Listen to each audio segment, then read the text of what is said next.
So YCS Portland is this weekend, and unfortunately, I'm not going to be there. Sorry, you guys.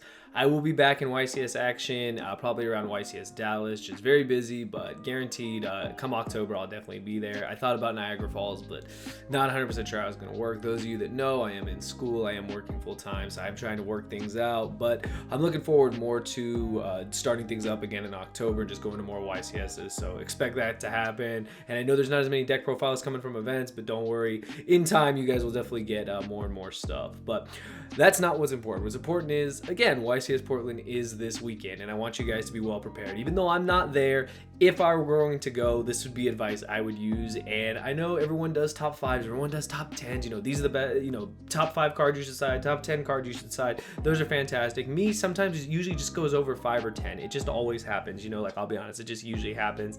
And yeah, here we are again. In my opinion, in my personal opinion, these are the best cards that you can side this weekend at YCS Portland. These are, in my opinion, the best side deck cards currently in the game, and these are cards that I feel are going to help you in most of the matches. Now granted, we are only using data from the PPG that took place as well as the UDS, but I think a lot of information can be taken away from those events. The UDS especially, because it's definitely one of the hardest events of the season, and based on the performances of certain decks, the way certain decks came out of the woodworks and did amazing work. Shout out to Doug with Altergeist. I feel these are just general cards that you guys should side, and I broke it into categories. I broke it into hand traps, back row removal, and just what I call general good cards. So we'll just break it up like that, and hopefully you guys do enjoy it. Again, if you guys are new here, welcome to the channel. Consider subscribing, consider hitting that like button. Helps out the channel, helps out everything, and I really do appreciate it. So yeah, without further ado, we're going to get into what I feel are the best side deck cards that you have at your disposal going into any event, and especially going to YCS Portland this weekend. So we're going to start with hand traps.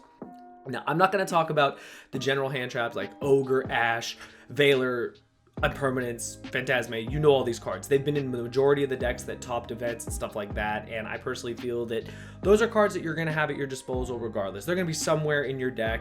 You might not use them at all. I know cards like Phantasme and Veiler are kind of on the fence, but most people will definitely be siding or main decking Ogre and Ash and Impermanence. They're just the best like general hand traps and stuff, so I don't really want to talk about those. But the 3 that I do want to talk about, I'm going to start with Artifact Lancia. Now I know Lancia's kind of fallen off. I'm not gonna lie, it kind of has fallen off. It doesn't have the huge just, oh my god, this is an automatic like three cards in my side deck. I'm basically building a 12 card side deck as it was like at nationals and previous events because of how prevalent Orcus was. I think Orcus are still amazing. You saw my previous video on the 55 card Orcus deck, and Lancia is insane. They are still able to play under Lancia. That was the thing that was crazy. But when you're thinking of just general Orcus in general and just Danger Thunder builds, Lancia is still really good. Now granted, if the Danger Thunder builds are playing more Crusadias, which seems to kind of be the trend, they play around Lancia pretty easily. If you guys were paying attention towards Nationals last format, basically you were playing more Crusadias to play around Lancia, and the same thing could be said right now, but I don't think it's incorrect to side Lancia at all. I think it's still a really good card. It's an absolute blowout if you play against any kind of Orcus deck, and I think that that's really important. You want those blowout cards, you want those bomb cards, and I think Lancia is still a very solid choice. It may not be something you're going to include in every side deck, but it's definitely something you should think of, especially if you get to your last couple cards in your side deck and you're not sure what to side. I think Artifact Lancia is a really good choice. Next, I've got one of personal favorites, the Gamma Driver package. Now, depending on your deck, this could be in your main deck. Now, when I say your main deck, it's mostly because, I was playing Mech Knight Invoked, I was playing in the main deck, stuff like that. But I think the Gamma Driver package is just really solid. I think it's good in almost every format. Now, I know everyone's going to say, oh my god, Slim, all I do is draw a driver, whether I play a rare or a hollow. Play a rare. I just draw it less. I'll just be honest, I draw it less. I won't even touch the hollow with like a 50-foot pole, to be honest. Like, I've seen so many people open it, I'm just like, I'm not about it. But all kidding aside, I think the Gamma Driver package is amazing. I think the way it was defined to me so many formats ago, and it still gets defined when people talk about it, is like Solemn Strike from your hand. That's so strong. It's so strong, and it just completely can be a blowout against your opponent. Going second, it's utterly insane because you literally can bait something, bait a hand trap, chain the gamma, and you get 2 monsters on the field, and you're just free to do with those monsters whatever you want. You could just start your Link summoning with those cards. You can just start doing whatever. You get a 2500 vanilla that they can't Widow Anchor if you're playing against Striker. You've got your gamma, you can use it for Link material. There are a lot of things you can do with the Gamma Driver package, and I think that since it was reprinted, I know they're kind of a decent price. I'm not sure. Again, not a Market Watch channel, but I think that they should be something that every player should have in some form. And with the new Cyframe link, you guys already know how much I love Lambda. If you are playing that card, I mean, you kind of get to search it if you have any of that synergy going on. And if you have Lambda anyway, and you have Gamma, it comes out anyway. That's so ridiculous. Like, I think it's definitely worth its weight to play that card. So Gamma Driver package, good against almost anything. You can catch so many things. You catch so many players off guard with that card. And when it resolves, it's a blowout. So I really, really like that card. And lastly, for the hand traps, you guys should know this one. Yeah, it's no material. Now, I know that's a very heated debate. Is this card even good? Is this card worth siding? Was this card ever worth its price tag? This card sucks. You know, everyone goes up and down with this card. Personally, I got my set, and I feel that it's a very, very solid card. It's something you want to have. Like, honestly, if you take away anything from these videos, these are cards that if you're not siding decking them for this current YCS or this coming up event, these are cards you consider picking up and just having in general. Eventually, I'm going to do a video about just cards I think every player should have, because I think they're just solid in general. But I think no material is so strong because, yes, you have to open it. I understand that. With a lot of hand traps, you know, it's kind of like that. Like, think about it. You want to see a hand trap going second. You want to have the ability to stop your opponent when they're starting to go off. No material is no different. However, if you do open that no material and you do resolve it, half the time you just skip your opponent's turn. And skipping a turn in Yu-Gi-Oh, you can't really put a price tag on that. I mean, yeah, you kind of can if you think about it, but really, like, in terms of the game, that's insane. Buying a turn is ridiculous. So I think no material is just really strong. You can use it against Salamangreat, you can use it against Orcus, you can use it against Danger Thunder, any kind of combo deck.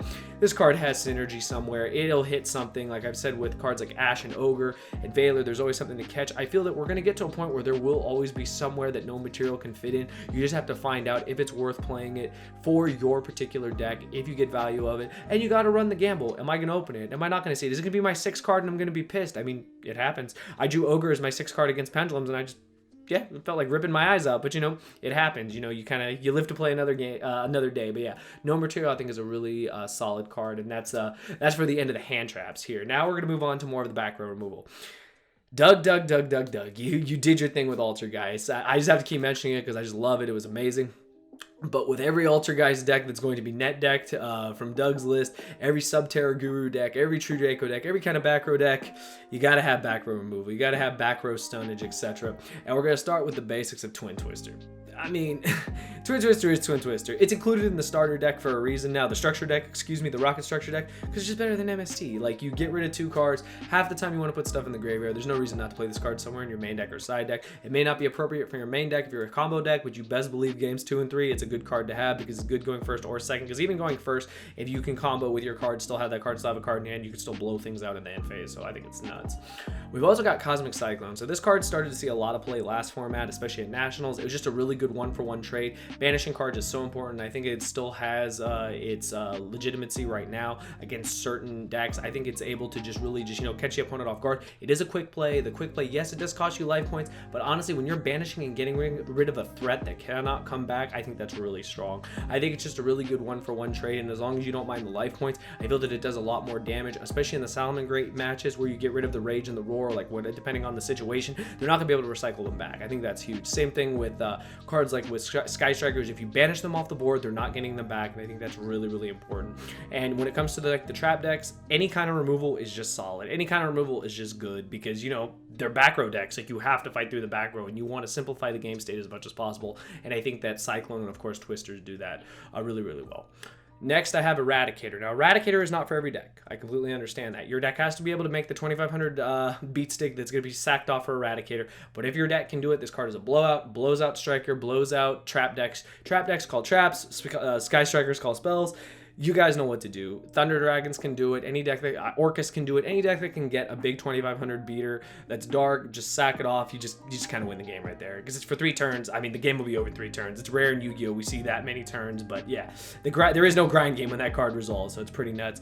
If your deck can support it, play it. What else can I say? Play it. It's EEV. Like, why would you not play it? And it's at 3. Like, you want to see it, so it's nuts.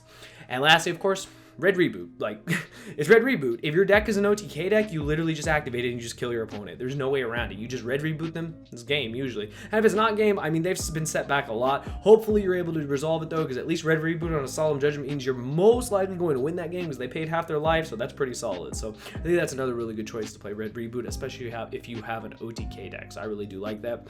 And while I'm at it, I guess I'll throw in Denko Sekka. So Denko Sekka, the reason why I wasn't really going to include it, it's actually not on my list, and I'm just adding it now, is because how valuable is your normal summon? That's all I'm gonna say. I know that I've always been a huge fan of Denko Sekka, but sometimes that normal summon really kind of matters. You're playing Thunder, it's perfect. If you're not playing Thunder, you kind of got to balance it out. Is my normal summon really that important? If my normal summon is not important, if I summon Denko, can I kill my opponent? That's all you need to answer. If you can check both of those boxes off, side Denko Sekka. The card's insane. If they Solemn Judgment it, oh well, they paid half their life points. Time to just go in and try to eliminate the other 4K or whatever they're at, and we'll try to win the game. So yeah, that's it for my back row removal cards. And lastly, to wrap up the video, we have what I feel are just general good cards. These are just general good cards that I think any deck can side, any deck can use, and it's really good.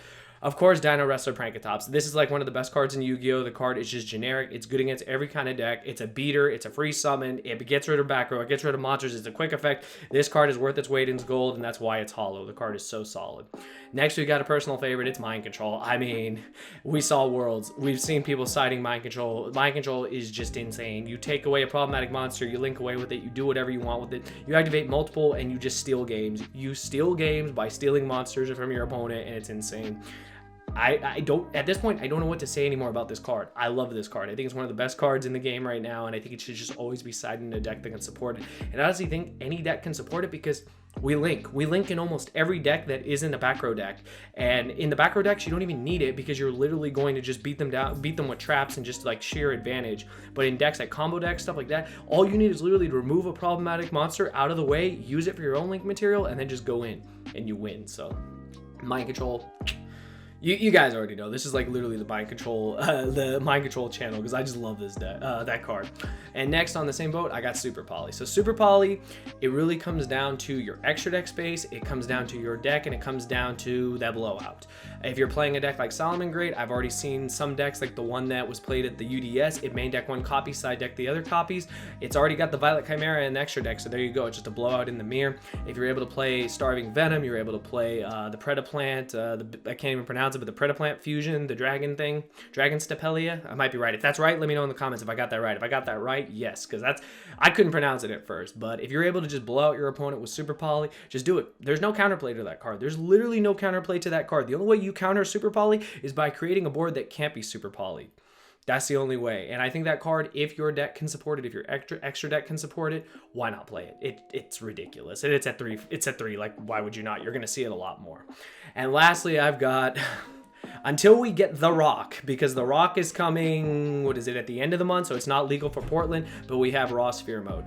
Get rid of 3 problematic monsters on the board, and your opponent just wasted all that time building a board that you just break in 2 seconds. The card comes back to you if the game even goes that far. You are able to get it off the board with Levianeer, for those of you that don't know, because Levianeer doesn't target, it just gets it off the board. So that's actually a pretty cool way to actually get rid of Raw Sphere mode. But Sphere mode has been Sphere mode for so long, we could put Kaijus in the same boat, but I feel Sphere mode is just superior. When they build a board, you break a board, and that's kind of just how it goes. But yeah, that's it, you guys. I hope you guys enjoyed the video. If you did, consider subscribing, like the video, let me know your thoughts. I didn't include every card in here. These are just cards I've noticed. If you look at side deck trends from the lists that have been released from the UDS, you look at the PPG list, these are just common side deck cards, and these are just general good cards I think every player should have. I feel that they have applications against every deck. I feel that they're pretty accessible for most people, and I think that overall, they cover more bases than just one deck. They cover multiple decks, and that's what you want in a side deck card at the end of the day. Why would you ever want to have one card that's for one matchup when you can have it have applications against multiple matchups? But yeah, those are my thoughts. I'd like to hear yours in the comments below.